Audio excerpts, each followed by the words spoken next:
Europe 1. Le grand direct des médias, Jean-Marc Morandi. Après des mois de bataille, LCI arrivera donc demain sur la TNT gratuite. Un passage en gratuit très attendu par la chaîne dont il faut rappeler qu'elle a été la toute première chaîne info continue en France puisqu'elle a été lancée en 1994 par le groupe TF1 il y a 22 ans. Alors à quoi va ressembler cette chaîne? Nicolas Charbonneau, bonjour. Bonjour Jean-Marc. Merci d'être avec nous en direct ce matin sur Europe 1. Vous êtes directeur général de LCI. D'abord LCI en clair, pourquoi faire? Pourquoi faire? Pour qu'un maximum et pour que tous les Français nous voient enfin. Mais il y a déjà deux chaînes info. Ben oui, mais alors d'abord, je pense que... Et il y en aura 3 bientôt avec France Télé. Oui, il y en a même 4 avec Euronews, 5 avec France 24, 6 avec l'équipe 21 qui fait de l'information sportive. Moi, j'ai la conviction que LCI a sa place, toute sa place, et qu'on va faire une offre d'information qui séduira l'ensemble des Français avec des JT et des magazines d'information. Et puis ce débat qui consisterait à dire, mais finalement, est-ce qu'il n'y a pas trop d'infos? Il y a bien des pays, d'abord, où on aimerait avoir ne serait-ce que 2 chaînes d'information, et pas une seule. Et c'est un débat qui, par exemple, n'agite pas le débat de la presse écrite, où on se félicite, au contraire, qu'il y a un maximum de titres de presse écrite. Et on va être l'un des pays avec le plus de chaînes info, quand même. Et c'est merveilleux d'avoir autant de sources d'information, mais j'ajoute à ça les smartphones de l'information. Ouais. On en a dans sa poche, elle vient à nous, l'information. Et puis, il y a des offres d'information qui ne sont pas les mêmes et tout le monde a sa place. Mais en quoi vous allez être différent de BFM ou iTélé qui, il faut bien l'avouer, sont très proches toutes les deux, hein. Vous avez les mêmes directs, vous avez les mêmes informations quasiment. Alors, vous avez les envoyés spéciaux qui sont côte à côte quand il y a un événement et on passe de l'un à l'autre, c'est quasiment le même plan derrière. Jean-Marc, si on fait ça, si effectivement on a la même information, si on aime au même endroit, au même moment pour dire la même chose sur les mêmes thématiques, alors effectivement on pourrait se poser la question d'une nouvelle chaîne d'information, mais ça n'est pas du tout ce qu'on va faire. On a une convention de chaîne info qu'on a signée avec le CSA et qu'on revendique, et c'est une opportunité pour nous, c'est de faire des journaux toutes les heures avec des rappels de titres et un bandeau déroulant dans les codes d'une chaîne d'information, et au-delà de ça des magazines d'information, des magazines thématiques sur la santé, sur la science, sur la culture, sur l'économie. Donc vous serez une chaîne de magazines? On est une chaîne d'information, mais l'information c'est quoi? C'est l'actu, c'est l'info. Est-ce que l'actu nous est finalement dictée, soit par les événements, soit par des rendez-vous qui sont souvent imposés? L'information c'est bien autre chose. L'information, quand on regarde ce que c'est que l'info, un magazine culturel. Vous voyez par exemple, à partir de vendredi soir, les téléspectateurs de LCI vont pouvoir découvrir un magazine d'information culturelle. À 23h, tous les vendredis soirs, désormais, 1 heure d'information culturelle, présentée par Christophe Onodibio, journaliste qui présente cette émission. C'est un choix, c'est le choix assumé de se dire, pendant 1 heure, on va faire de la culture. C'est de l'information, on est bien d'accord.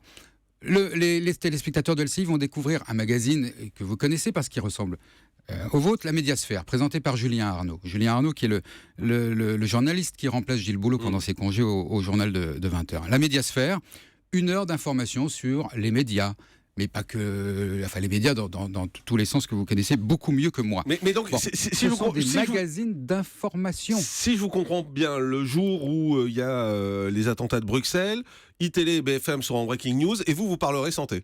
Malheureusement, les attentats de Bruxelles, s'ils arrivent quelquefois dans l'année, personne ne souhaite bien évidemment. Et dans la convention que nous avons signée avec le CSA, 30% de JT, le reste ce sont des magazines, nous avons cette possibilité de casser notre antenne en cas d'événement majeur ou exceptionnel. Événement majeur ou exceptionnel.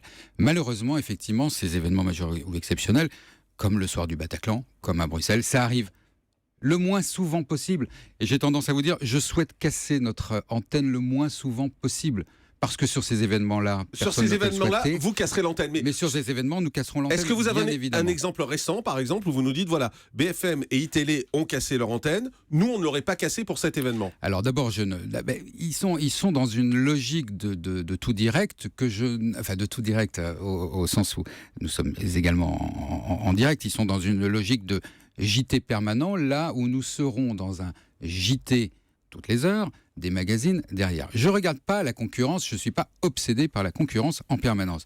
Moi, je regarde ce que l'on va faire sur l'antenne de LCI avec les équipes de LCI. On a donné des exemples concrets. Par exemple, Bruxelles, vous nous dites vous cassez l'antenne quand il y a les attentats de Bruxelles. L'arrestation de Salah Abdeslam, là, vous n'avez pas cassé l'antenne. On a fait une émission spéciale. C'est pour que les gens comprennent bien. En fait. Alors, sur l'arrestation qui est un vendredi soir, on a fait une émission spéciale qui a duré le temps d'une émission spéciale. 1 heure, non?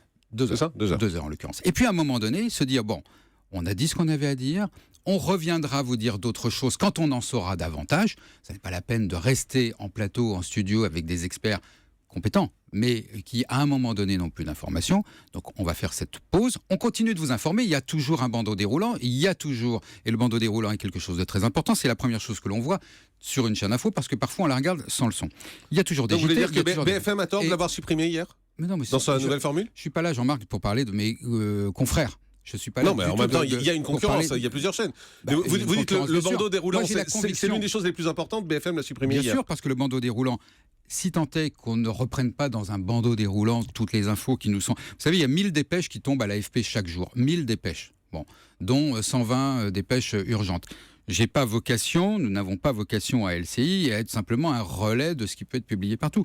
Le bandeau déroulant, il y a un choix éditorial sur ce bandeau déroulant. Et puis, il peut donner rendez-vous à nos téléspectateurs. Quelque chose qui me tient à cœur.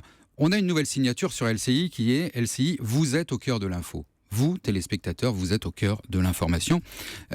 Parce qu'on a cette conviction, ce souhait de refaire de l'information d'une certaine manière en connexion et concernante. Voilà.